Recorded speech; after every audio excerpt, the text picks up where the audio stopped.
Welcome to the museum in Washington, D.C., and power to the interns. My name is Jill Geisler, Loyola University Chicago professor and Museum Institute Fellow in Women's Leadership. We are all here today because we care about one thing, and that's workplace integrity. It's a concept that simply says we want people to work in atmospheres that are free from harassment and discrimination and filled with opportunity. It all started not long ago at the Power Shift Summit right here at the museum in January, where we heard from powerful voices. Why don't you listen?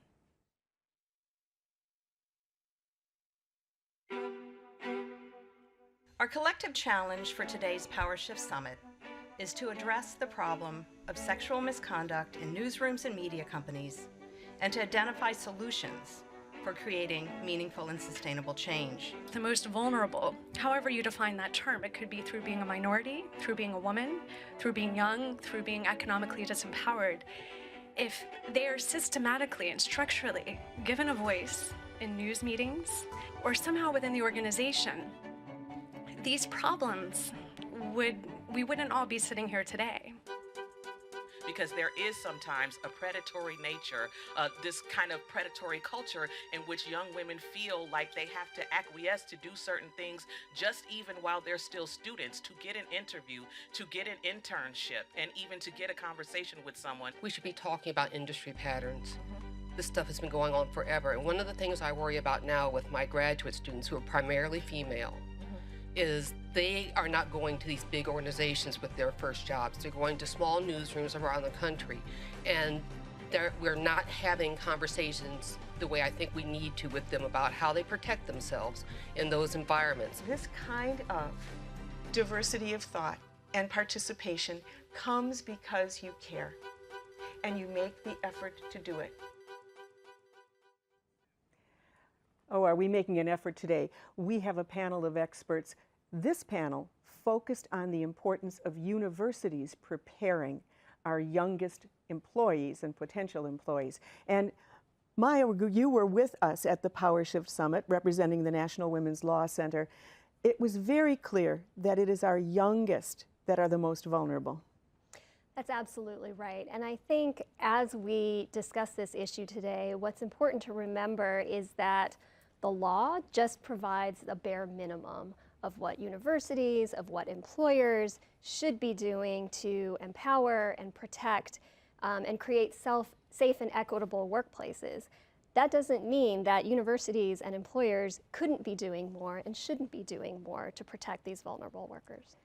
Lisa Schnall, you and the EEOC have been focused on youth initiative for quite some time. It's something very important to you. It is. In 2004, we launched our Youth at Work initiative to help educate young workers about their rights and responsibilities at work, but also to help employers create positive work experiences for young adults. And what's the biggest message you would have to universities? To universities, I'm really excited. I know we have representatives on the panel, and I'm really excited to hear about the steps that universities can and are taking to help students understand their rights in the workplace, both when they're doing internships and also certainly after they graduate, in the hopes that other universities can share in their best practices and we can all learn from each other. So sitting beside me is Cordelia James. You are the future, right? Tell us about yourself. Well, I am a journalism student at American University, and I also write for The Eagle, which is our student publication. In the past, I have interned at The Telegraph back in my hometown of Macon, Georgia, and I'm looking forward to continue to work in newsrooms in the future. And as you have heard so much conversation now about the Me Too movement and concern about sexual harassment in organizations, what do you as a student feel that you deserve going into the workplace?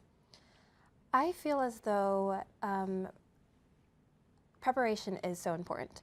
And I feel as though, like, while I'm at school, like, we focus a lot on being able to prepare ourselves for different kind of difficult situations, but like whether it's whatever college culture and student life, but there isn't enough emphasis on how we can prepare in that workplace that we're striving to intern at. So I feel like whether it's just talking to us a little bit more about how we should be able to communicate with others and what is expected of us, I feel like it should be emphasized. We'll do that today. How's that? You know, for a lifetime in my career, I took part in career days and career nights and conversations, and never once did we bring up sexual harassment. We talked about how to prepare your resume and dress for success and how to have a good work ethic. And we realize now that universities and employers need to do more. So I sent the word out to other educators and asked if anyone had raised their game in terms of preparing students. Got a great answer from the University of North Texas's Mayborn School. Take a look at what they're doing.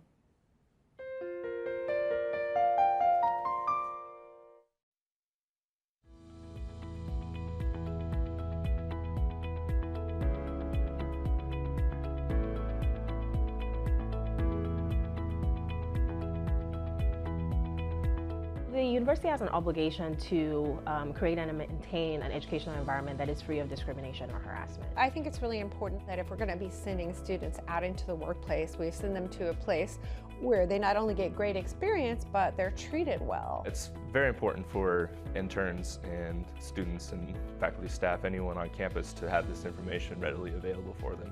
Having these guiding principles, just feeling that the university and the professors are trying to help me make sure that it's a positive environment is something that does make me feel reassured. I think the brochure helps to set expectations. It helps to set expectations for students, and for companies who see it, it also helps to set expectations for them. I feel like we've been successful in communicating this topic effectively and clearly to our students and our interns. We would like our students to know that they are also part of the culture in the workplace. They're not just subjected to the culture. I think it's really helpful that the Mayborn and the university are giving us this communication specifically to interns, addressing ways in which we might feel uncomfortable in a workplace, which is a little more specific than what I've received previously. We want to catch them at this point where they're just learning how to be a new professional, and make them resistant to discrimination and harassment, and make them intolerant of sexual harassment, so that the future workplace will be a workplace that exists without discrimination or harassment. It is important to talk to students about this and let them know that you're there for them, that they can come to you if there's a problem. This is about social change, and the conversation is really pushing social change. So I think we're going to see some change. Now, when we see it and exactly what it looks like, I can't say. Part of it will be just making people more aware in general, always having that communication out there, just like the Mayborn is doing right now, doing this in every situation, making this the norm. For me, it's an interesting time because it's a time for the nation to engage in a real conversation that says, we haven't fixed this issue.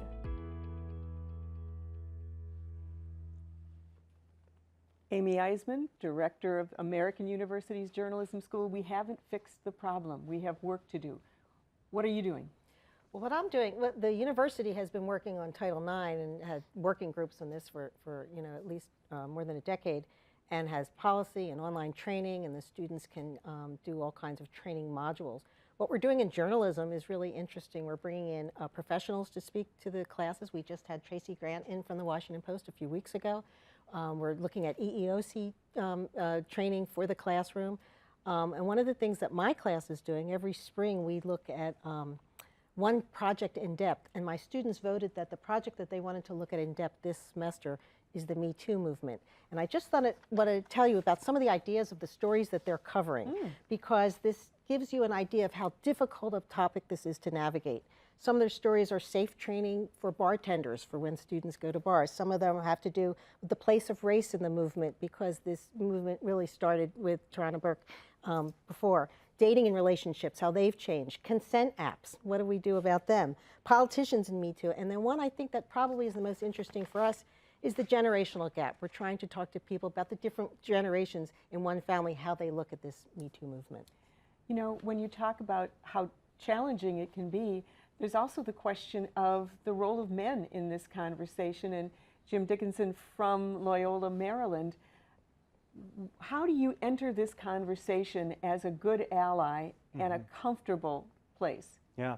Well, I think we're here today because there have been some brave voices recently who have spoken up when many have been hesitant to do so in the past. So how do we honor that, I think, is the question going forward. And as a man, as a white male, I think one of the ways that I can do that, and that we all need to do this, is to be overtly feminist. And when I use that word, I really mean that opportunity, the way people are treated cannot be based on gender. And we need to strive for making sure our university environments demonstrate that, and that workplaces do that. And then when students either are impacted by harassment or some discrimination, or when they see it happening, they need to have the tools and the skill sets. And that takes everybody, men and women included. So you oversee the career development of students. Mm-hmm. How have you changed or are changing the approach to make certain that harassment and discrimination are a core part of it? Yeah, so we've done a lot of the same things you referenced before around building great resumes and interview skills and getting students ready for the job. And one of the things that we're going to do is revise our interview training, where previously we have addressed what do you do in an interview when you get an inappropriate question? How do you answer that? How do you respond? Now we want to hit this more directly and talk about once you're in an internship or in a first job, what happens when you experience this behavior or when you see it happening, and utilizing the university as your resource. We have Title IX coordinators, we have our human resources professionals, faculty members when there's a 4-credit internship. So we want to be really explicit with students that even if they don't know what they should do in a particular situation, they have those resources on campus to take advantage of. Lynn Adrian, in that video that we just saw, there was a lot of passion in your voice, and I remember you clearly from that day. Passion is also built on some anger. This shouldn't be happening, and you're concerned about your students. I am. One thing that the Newhouse School is known for, and we take great pride in, is that we have trained our students to be assets to the workplaces to which they go. We want them to be prepared, and we want them to know how to come in a very professional way. We've had very little conversation with them about what they should expect from their employers. And that is, I believe that is the aha moment for me as the Me Too movement was starting, that there is very little conversation about what their rights are and what they can question as they go into internships or into their first jobs. We have prepared them for professional behavior in an interview situation, even if there's somebody who is not behaving appropriately. Mm-hmm. But we have not talked about what is appropriate behavior for them, for their expectation in the workforce, and that's something that we have to talk more about. And something that was made very clear at the summit and in our summit report is that harassment and discrimination are inextricably linked. And it's very important to talk about that intersection, because if you happen to be a man or a woman and a person of color, or if you are gay or straight, all of those things can compound the challenges that you have. How do we make sure that people don't see this as just an issue for straight white women? I think, first of all, that the people coming into workplaces for the first time, whether as an intern or as a new employee, have to understand that they have certain rights and have a voice. And that if they can't speak up or feel hesitant to speak up in the workplace themselves, as a university, we still need to offer support. We're not just releasing you out into the world and saying bon chance. We need to have a pipeline going back so that if someone has a question, they can talk to us. Mm-hmm. Identify certain faculty members who want to keep that connection going, and provide strategies, mm-hmm. if appropriate, on how to negotiate uncomfortable situations. Well, let's go back to what we are entitled to as interns. What does the law say that we are entitled to by rights? Do you want to take that first? Sure. So legally, unpaid interns may not have rights under the law. However, that doesn't stop employers, and certainly employers have decided to make their policies apply to everyone that works for them, including interns and other who may be vulnerable. So I'll just add to that and say, under Title IX, universities have responsibilities to their students, and under Title VII, which is our primary workplace discrimination law, employers have obligation to their employees. The problem is when you look at whether interns are paid or unpaid, right? So generally speaking, paid interns can be treated as employees, and so employers should be treating them and giving them the same protections as they would to their regular employees. Unpaid interns, as Lisa said, don't have those protections under federal law. That doesn't mean that some states haven't taken steps to do that, and as Lisa said, that employers and universities shouldn't be acting to extend to them those protections. But one thing I just wanted to add is that what I really liked in the University of North Texas video is they talked not only about educating the students about their expectations and their rights, but setting expectations for those employers. Because sexual harassment and discrimination are about power. And dismantling those power structures means real systemic and cultural change if we're going to prevent this from happening in the first place.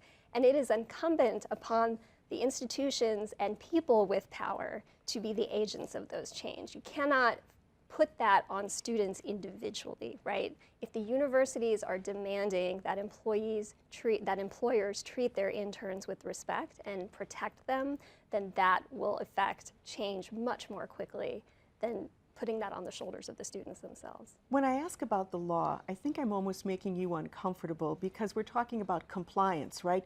Do this so you don't get sued. And that's really not where we want people to be. We want people to be thinking about it as do this because it's the right thing to do. Lisa, what advice would you have for Cordelia? And Cordelia, what questions do you have for the experts? First of all, I think it's wonderful that you're participating in this panel and that you have employment opportunities while you're a student, because getting on-the-job experience is one of the best ways to prepare you when you actually enter the workforce. I would encourage you to be an informed and engaged intern and to be an informed and engaged employee. So if you've got an employee handbook, read it. If you have questions, talk to the individual that's listed in the handbook, talk to your supervisor, talk to another trusted adult, maybe an intern coordinator at your university, and don't hesitate to ask questions. I have said multiple times in the past week, there are no dumb questions. Any questions you have, whether it's related to the work you're doing, the way you're being treated, the way you may be seeing other people being treated, those are all good questions, and the answers may help benefit not only you, but also your colleagues. And I'm glad that I once again really appreciate that I am able to kind of add to the conversation, even though I can't necessarily speak for all interns everywhere, but I do feel as though like maybe I can touch on some of the voices that are out there and everything. And I do feel as though it's like, I think going on with what you said earlier about even though unpaid interns aren't necessarily given those same rights under the law and everything, how important it is that at the end of the day, they're still being able to contribute to these different organizations and that they deserve that same like respect automatically as well. And so, thank you for touching on that. All right. What kind of conversations are going on at the university level now about changing intern preparation? Are we where we need to be? I'll leave that to any of you just to answer. I do think that we've done pretty well in terms of Title IX training, but I think in terms of training people for the internship in the newsroom, that's our next area, which UNT was talking about. I had a conversation with interns yesterday. I'm supervising some, and I found myself saying, and is everybody okay? And I probably wouldn't have asked that question in that way and meaning it the way I meant it. How did you mean it? I meant, you know, because usually it's, well, they talk to me or they give me a job or I'm sitting here or I'm not or I'm really great or I love the person, but I wanted to know, are you feeling comfortable? Is everything, are you feeling that it's not just a matter of respect and job duties and responsibilities, but it's, are you feeling comfortable? And it was a resounding, yes, I am. And of course, I'll give people an opportunity afterwards. But I think there's an awareness. In fairness, faculty are very much attuned and trained to how students are feeling and acting in a classroom. I'm not sure in a newsroom there's that much understanding of how students are. We will zero in just by somebody blinking in a different way, and I'm not sure that the newsrooms know that as well. That's why I love the way that you set this up, talking about what newsrooms and classrooms can teach each other. With our career development office is having a session on campus next month talking specifically about the Me Too movement and how to address issues of harassment, sexual and otherwise, what to do to feel more comfortable and what the basic definitions are. And I think that is tremendous. That's something that our dean has an initiative that she took on herself, and that's a good place to start. I also think that individually, as I was saying before, as faculty, we need to open up pipelines so that people can have this conversation or know that it's all right to have this conversation with us. As I think I told you before, I liken it to being a parent of a preteen and you're driving in the car and you decide you want to have the talk with them and they look at you and think, can I climb out of the sunroof to get away from you because this is so uncomfortable. You have to at least open the door and then allow space for another time to have a private, discreet conversation in a way that they'll be comfortable. Well, when you talk about discomfort, Jim, I was doing a career night moderation at Loyola University Chicago. We had young alums who had recently started in the workplace. We had aspiring new employees of the students. And we're talking about all the positive things. And then I knew I had to bring this up. And it was like changing the vibe in the room by saying, okay, now I want to address something. Let's talk about harassment. And you could just feel the room change. And I know that, you know, we want to tell people you can do it. This is great. Go out there and rule the world. And now I'm going to scare you. And I also thought there was a little bit of guilt. We're bringing it up as though we have no control over it ourselves. If I'm still warning you about it, it means I haven't done enough. So it may be a little challenging. Yeah. I've thought about what will it look like to say we're making progress on this on campus, and I think a lot of us were starting these new conversations. And at the beginning, I expect it to be a bit uncomfortable, and there'll be some crickets in the room. And it would be qualitative evidence, but I think if we looked at the quality of conversations, people willingness to engage and ask questions, I think we could. There's a social scientist out there who's more brilliant than I who can figure out how to do this. But just to see, phase one is let's start the conversation. Let's be open. Let's be persistent with that. Phase two, then, what's the quality, and are people actually confronting this directly and talking about it openly? So when career professionals like yourself, who have an association of academics, get together, is this an issue now, or are you going to be the one who's reminding them that it is? Well, I think it's initiatives like this one that have really brought us all to the table, and now I think each one of us now, we have our networks of colleagues in career services that we get to bring this experience back to, and I just think it's an exciting opportunity born out of a crisis, and we have to take advantage of that and do everything we can. We've started the conversation immediately as all of this came to light. We've started having sessions on campus and speakers come in, and it is the moment. And I'm proud of journalism, actually, and communication schools for moving forward, realizing this is something that we have to take care of. I keep thinking about Lisa and Maya, and we say this is the moment. This has been your moment for a long time. Are you seeing more interest from universities and employers in finding ways to take advantage of resources or filing complaints? There's been interest from employers across the board. It's hard to single out one industry because, as we've seen in the news, this has arisen, and as we've known at EOC for a while, in every industry. But I think there are employers in every industry who want to do the right thing, who want to prevent harassment from happening on the front end. And if, unfortunately, a situation arises, they want to address it effectively and put a stop to it and ensure it doesn't happen again. In terms of charges, we haven't seen a big uptick yet in harassment complaints, but this moment in the culture is relatively recent. And to the extent that employees feel comfortable, of course, they have a right to go directly to their employers. Those aren't statistics that we would have access to. So there are a lot of different complaint options, and one of them, of course, is to come to us.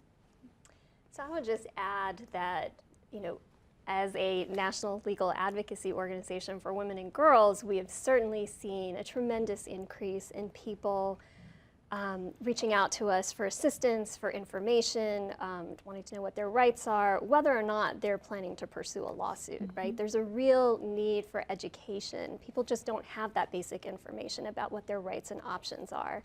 The National Women's Law Center is also housing the Time's Up Legal Defense Fund, and since January 1st, when the fund launched, we have received over 1,700 requests for assistance just on workplace sexual harassment issues from all over the country, all kinds of workplaces and industries. So that shows and sort of confirms things that we already knew, but just the sheer volume and the demand and sort of the need that's out there tells us that this is a huge problem, and it's a systemic problem that needs sustained attention. And also say we're also getting a lot of requests for assistance from employers who want to do the right thing, who want to go beyond mere compliance, which is so critical if we're going to change culture and systems to prevent this from happening in the first place. What kind of everyday conversations, not formal training, but everyday conversations, how can we embed this so it isn't just you're going to go to training and then, you know, that training is over, now we'll go back to our normal lives. What kind of everyday conversations would you recommend at the university level we be having? In classrooms, in hallways, in dorms? What do you think? What would you start out with, Cordelia? I think it's just being able to, like, whether or not, like, so for example, if I'm talking to like my roommate or someone and we overall, like me and my roommate, we get along really well. Like we understand what our boundaries are and like who we are as individuals and everything. So if I were to have a conversation with her about what I find to be uncomfortable, then it's as simple as saying, I don't like X, Y, Z. And so it doesn't always have to be like this really like big structure, because in some cases, someone could just feel as though they're being forced to do this, and at the end of the day, they can walk away and everything doesn't really change. But being able to have these casual conversations and just simply letting people know, like ahead of time, like this isn't what I'm okay with, and then continuing that afterwards, I think. Sometimes is really in your role, it's giving advice to people who may be talking to you about something that they've experienced. You know, they're at their part-time job or their internship, and you can be the one who helps guide them toward a good response to a bad situation. Exactly. Go ahead. I would just add, I think one thing that's really critical in all this is to empower people to be good allies and what I like to call upstanders, not just bystanders. Upstanders, I like that. Implies being a little more active because now, because of the conversations we've been having over the last 5 months in particular, people I think are more aware of these issues, recognize these sort of power plays and people being made to feel uncomfortable in particular situations in a way that they didn't before. But I think a lot of people still hesitate because they don't know what they can or should do in that situation. And that includes men, really critical allies in this work. Advice? In terms of universities and colleges, I think it all starts at student orientation. That is the first opportunity, and my understanding is that schools are providing bystander intervention and other information to students at that point, but ensuring that that's a beginning and not an end. There are, as we were talking earlier, there are particularly popular periods where career services offices are active, whether it's during active recruitment periods, whether it's before spring break or before the summer when students are looking for internships or jobs, and these are all great opportunities when students are already have a work mindset to add this in. Also just in classes, to the extent that it's relevant to the subject matter, whether it's journalism, whether it's other subjects as well, taking an opportunity to let students know that there are rights that are available to them at work and how to enforce them, and also with respect to the retaliation, that the law prohibits employers from punishing employees for engaging in their rights, for example, for complaining about harassment or helping a colleague complain about harassment. An environment that allows for maybe subtle, inappropriate comments and where people can do that without any conversation, I think can set the stage for more egregious acts. Especially if it's your professor. Absolutely. So I think one of the responsibilities of universities today is to give students the skills for transferable skills for professional success. One of those is how do you handle conflicts and bring up difficult situations. So to be able to recount the facts first and say, this is what I saw, this is how I interpreted it, or this is how I think it affected that person. And to be able to bring that to somebody directly in a non-confrontational tone, but to have a direct conversation, those are the kinds of skills that we can teach in many different areas that then when students witness something along the lines of harassment, it triggers and they say, well, this is a moment that I need to use those skills. And there's also an opportunity to integrate this in the classroom itself in certain subjects. Shortly after the Power Shift Summit, I was on campus and I was co-teaching an ethics class, an ethics seminar for 3 hours. And we focused on some of the media conflicts like Lynn Thrush at the New York Times, et cetera, and talked about how the larger issue of this, not just in terms of how people are personally affected, is how it affects the practice of journalism and our integrity and our ethics in terms of how the audience will view us.